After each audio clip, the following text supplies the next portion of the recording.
உலகம் மக்களின் மாம்பெற்று தமிழ் வாழ்க்கை தமிழ் சாகோ வணக்கம். வர இருக்கும் எல்லா தலைமுறைக்கும் நான் உங்கள் தமிழ் சார். பீட்டு நோ ஸ்கிரீன்ல 36, 37, 38, 39. இப்போ இது உங்களுக்கு புரியுற மாதிரியே இருக்காது. ஆனால் புரிஞ்சு தான் ஆகணும். அப்படி நீங்கள் புரியலனாலும் இது புரியறதுக்காக மீண்டும் நீங்கள் மறுபடியும் வருவீங்க. அதுதான் பிரச்சனைங்க. எல்லா விஷயத்துக்கு பேசிக்னு ஒன்று இருக்குங்க. பேசிக் இல்லைன்னா எதுவுமே கிடையாது. ஒரு வீடு கட்டினா அஸ்திவாரம் பண்ணுற மாதிரி ஒரு பேசிக். அப்போ இந்த பேசிக் என்ற ஒரு கான்செப்ட் ரொம்ப முக்கியம். அப்போ இந்த அறிவுக்கு பேசிக்கான ஒரு உடம்பு தேவைப்படுது. அதாவது எல்லா அனிமல்ஸுக்கும் அறிவு இருக்கு.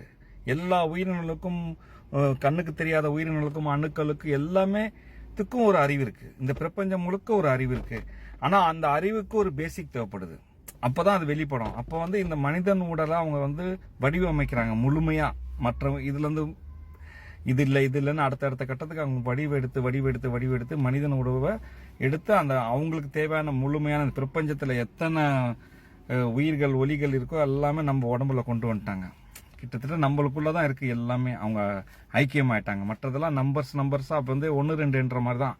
ஒண்ணுனா ஒண்ணுதான், அப்புறம் 2, 3 என்ற மாதிரி நம்ம கடைசி நம்பர்ல நம்ம அறிவுல இப்ப நம்பர் போட்டுட்டு இருக்காங்க. அப்ப மனுஷன் முத என்ன கண்டுபிடிச்சான், அதுக்கப்புறம் என்ன கண்டுபிடிச்சான், கடவுள், ஆன்மீகம், அறிவியல், மருத்துவம் எல்லாமே ஒண்ணு வந்து இன்னும் என்னென்ன கண்டுபிடிச்சு ஏஐ கொண்டு வந்துட்டான் நம்மளுக்கு. அதாவது ஏஐ கேட்டா உனக்கு கடவுள் யாருன்னு கேட்டா அது நம்மள சொல்லணும். என்னை மனுஷன் தானே படிச்சான். இந்திரன் படத்தை, ரஜினிகாந்த் படத்தை கூட நீங்க பார்க்கலாம் அந்த சீனை. அந்த மாதிரி இது இப்படியே இருக்கட்டும். இப்படியே போயிட்டே இருக்குது அறிவு. சரிங்களா? அப்ப அறிவுல இருந்து அவங்க பயணம் பண்ணி போயிட்டே இருக்கிறாங்க. அப்ப அவங்க நம்ம உடம்ப ஒரு பேசிக்கா பயன்படுத்துறாங்க. அப்ப நான் இல்லை, நானா தான் நான் என் முகத்தை பார்க்கணும்.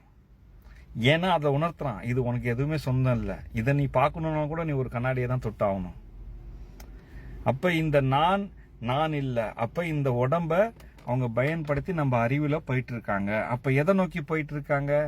அப்ப அந்த அறிவு, அந்த அறிவு எங்க இருந்து வந்துச்சோ அதை நோக்கி போயிட்டு இருக்காங்க.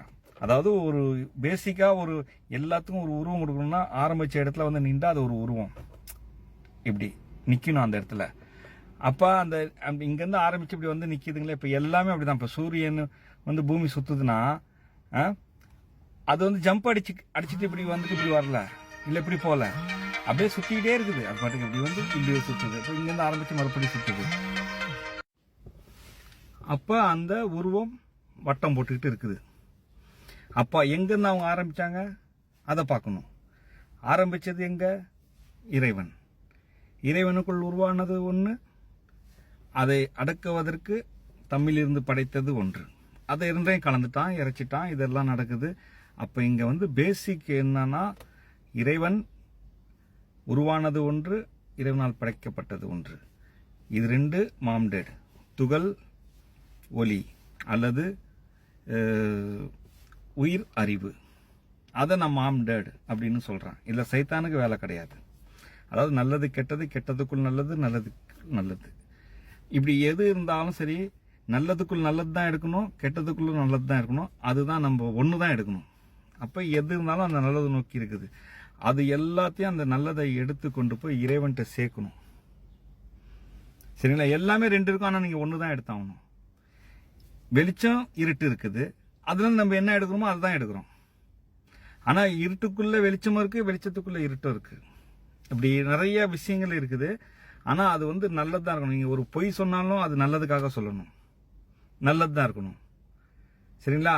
அந்த உண்மையை சொல்லணும்னா அந்த உண்மையை சொன்னாலும் அதுல ஒரு நல்லது இருக்கணும். அந்த உண்மை சொன்னா கெட்டது நடக்கணும்னா உண்மை சொல்லக்கூடாது. அப்ப அந்த உண்மையே போய் தப்பாயிடும். அப்படின்ற நிறைய விஷயங்கள் புரிய வைக்கிறதுக்கும் அதுல இருந்து நம்மளை வெளியில எடுத்து ஒரு ஃபில்டர் பண்ணிட்டு இருக்காங்க. ஃபில்டர் பண்ணி அந்த இறைவனை நோக்கி போறதுக்காக தான் இந்த அறிவு நம்மள பயணம் பண்ணிக்கிட்டே இருக்கு. அதனாலதான் மற்ற விஷயங்கள் எல்லாம் நம்பர் போட்டுக்கிட்டே வருது. அந்த நம்பருக்கு ஒரு அறிவு இருக்குது. அதாவது 1ன்னா 1, சரிங்களா? 2ன்னா 2 தான். அந்த 1, 2 சேர்த்தா ஒரு நம்பர் வரும். 1, 2 சேர்த்தா 12. அது திருப்பி போட்டு சேர்த்தா 21. அப்ப சேரும் பொழுது ஒரு அறிவு கிடைக்கும். அது மாதிரி அத்தனை உயிரினங்களுக்கும் ஒரு கெமிக்கல், அது இது, அது மாதிரி மெட்டீரியல், இன்ஜின், அதுக்கு அதுக்கு ஒரு அறிவு இருக்கு. அதை சேர்க்கும் பொழுது அது உயிர் பெறுது. புரியுதுங்களா? அப்ப இங்க எல்லாமே உயிரும் அறிவும் நிறைந்தது. நான் இல்லை. அந்த இதை புரிஞ்சுக்கிட்டா மொத்த ஆன்மீகத்தையும் புரிஞ்சுக்கலாம். அதை நீங்க உணர்றதுக்கு ஒரு செகண்ட் கூட நடக்காது. ஆனா அதை உணர வைக்கிறதுக்கு நான் 3-4 வருஷமா நான் வீடியோ பண்ணிட்டு இருக்கேன். இப்போ இதை வச்சு நீங்கள் புரிஞ்சுக்கிட்டா மட்டும்தான் அந்த உண்மையான ஆன்மீகத்தை அடையலாம். அதுதான் இந்த வீடியோவில் நம்ம முழுமையாக சொல்ல வர்ற விஷயங்கள். இப்போ இந்த அறிவு இறைவனை நோக்கி போயிட்டு இருக்கு. எங்கிருந்து வந்தாங்களோ அந்த நோக்கி. அப்போ இறைவனை தொடர்றது சொர்க்கத்தை தொடர்ற மாதிரி. சரிங்களா? சொர்க்கத்தை தொடர்றது தான் இறைவனை தொடர்றது, இறைவனை தொடர்றது தான் சொர்க்கம் தொடர்றது. இப்போ ரெண்டுமே ஒன்று தான். சொர்க்கம் இறைவன் ரெண்டுமே ஒன்று தான். சொர்க்கம்னா சொர்க்கம் தான். அப்புறம் இன்னொரு சொர்க்கம் இருக்குது, இன்னொரு நரகம் இருக்குது. அது எல்லாமே இந்த பூமிக்குள்ள தான் இருக்குது. அப்ப இந்த அறிவு அந்த சொர்க்கத்தை நோக்கி போகுது. அந்த அறிவு அதுக்கு ரெடி ஆகலன்னா திரும்ப அது இன்னொரு உடம்பை எடுத்து மறுபடியும் இந்த பூமிக்குள்ள தான் சுத்த போகுது. அந்த பூமிக்குள்ள சுத்துற அந்த கான்செப்ட் இருக்கு பாத்தீங்களா? அதாவது நீர் மேல போய் திரும்ப மலையா கீழே வந்து திரும்ப மேல போந்து ரீசைக்கிள் ஆயிட்டு 8 போட்டுக்கிட்டு இருக்கு பாத்தீங்களா? இந்த உங்க 7வது ஜென்மம் 7வது ஜென்மத்துக்குள்ளேயே 8 போட்டுட்டு இருக்க போகுது. அந்த சொர்க்கத்துக்கு போயிட்டா அது வேற விஷயம். அப்ப இந்த பூமிக்குள்ளேயே நீங்க இருந்தீங்கன்னா பல உயிர்களை கடக்க வேண்டியது வரும் திரும்ப மனித பிறவை எடுக்கிறதுக்கு. ஏன்னா அந்த இறைவனை உணர்றதுக்கான அனைத்தும் மனிதன் உடம்புல அந்த பேசிக்ல தான் இருக்குது. அதுதான் பி டு நோ, பேசிக் டு இப்ப வரைக்கும். அடுத்தது என்னன்னு இறைவனு கூட தெரியாதுன்னு நான் நிறைய வீடியோல நிறைய விஷயம் சொல்லியிருக்கேன், அதுக்கான விளக்கமும் சொல்லிட்டேன். இந்த இதுல தான் இப்ப நடந்துட்டு இருக்கு. அப்ப இந்த 9 அறிவு, மொத்தம் 10 அறிவு, 10ஆம் அறிவு வந்து இறைவனை அறிவும், இறைவனை அறிவும் அறிவு, இறைவனை அறிவோம், அதான் 10.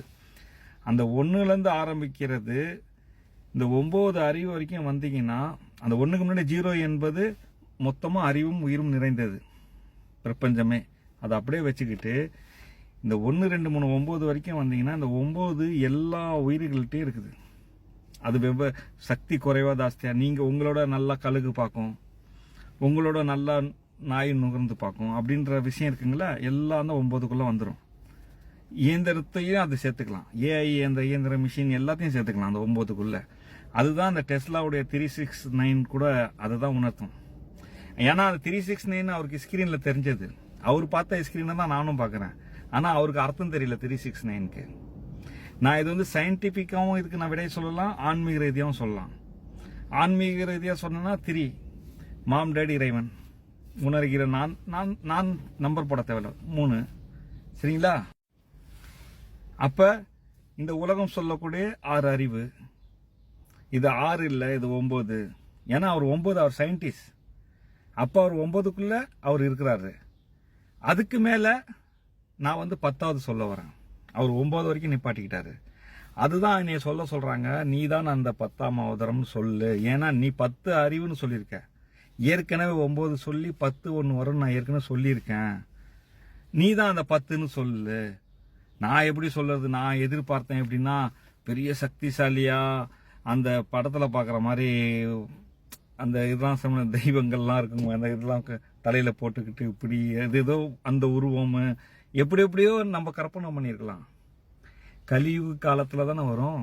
இப்ப நம்ம அனுபவிக்கிற இந்த கலியுக காலத்துல தானே. அப்ப இந்த கலியுக காலம் இந்த மொபைலை பாக்குற காலம். இந்த மொபைல கொண்டு வந்து விட்டாங்க. இப்ப நான் சொல்ல மாட்டேன், நீங்களே சொல்லுவீங்க. அது இப்பதான் சொல்லணும்னு அவசியம் இல்லை. நீங்க மறந்துட்டு நரகத்தை அனுபவிச்சு திரும்ப ரிட்டர்ன் ஆகி திரும்ப அதை உணர்வீங்க. ஏன்னா நீங்க பாத்தீங்கன்னா எல்லாம் சொல்லுவாங்க, இப்ப நம்மளுக்கு இந்த மொபைல் எவ்வளவு, அதாவது வயசானவங்க சொல்லுவாங்க எனக்கு மொபைலே வரமாட்டேங்குது, நல்லா அறிவாளியா இருந்திருப்பாங்க அவங்க வாழ்ந்த காலத்துல. ஆனா இந்த மொபைலை நீ யூஸ் பண்ணவே வரமாட்டேங்குது, யார் என்ன கத்துக்கணும் மண்டையிலே ஏற மாட்டேங்குது. ஆனா பிறந்த பிள்ளைங்க ஏற்கனவே அனுபவம் இருக்கிற மாதிரி டக்கு டக்கு டக்குன்னு செய்வாங்க. அவங்க ஏற்கனவே அது எப்படி இப்போ பிறக்கிற பிள்ளைங்க எப்படி ஸ்மார்ட்டா அறிவா பிறக்கிறாங்கன்னா இந்த அறிவின் பயணம் தான். அது ரீசைக்கிள் ஆகிட்டு இருக்கிறதுனால இன்னும் அது ஃபில்டர் ஆகி இன்னும் ஒரு டெவலப் ஆகி அது திரும்ப மறுபடி வர்றதுனால தான். சரிங்களா? அதனால இது ரீசைக்கிள் ஆகிட்டே இங்கேயே இருக்க வேண்டியது தான். அந்த மோட்சம் பெறணும்னு சொல்றாங்கல்ல, நீங்க ஆன்மீகத்துல வந்து சொல்லுவாங்க மோட்சம் பெறணும், இறைவனை அடையணும், இறைவனை தொடணும். இது எல்லாமே இந்த அறிவு நான் இல்லை அப்படின்ற அந்த அறிவை கொண்டு போயிட்டு அந்த இறைவன்கிட்ட கொண்டு போகணும். அப்போ உடம்பு என்னது இல்லை, அது இந்த வீடியோல நான் சொல்லியிருக்கேன், மறுபடியும் நான் ரிவர்ஸ் பண்றேன் அந்த விஷயத்த. இது மட்டும்தான் உங்களை கொண்டு போய் அந்த இறைவனை சேர்க்கும். இப்போ இவ்வளவு பெரிய விஷயம் நான் சொல்லியிருக்கேன், கொஞ்சம் நீங்களும் யோசனை பண்ணுங்க. ஏன்னா நான் மட்டும் அறிவு கிடையாது, எல்லா அறிவிலும் அவங்க இருக்காங்க. அந்த எல்லா அறிவும் சேரும் பொழுது தான் முழுமை அடையும். அதை புரிஞ்சுக்கணும் நீங்க.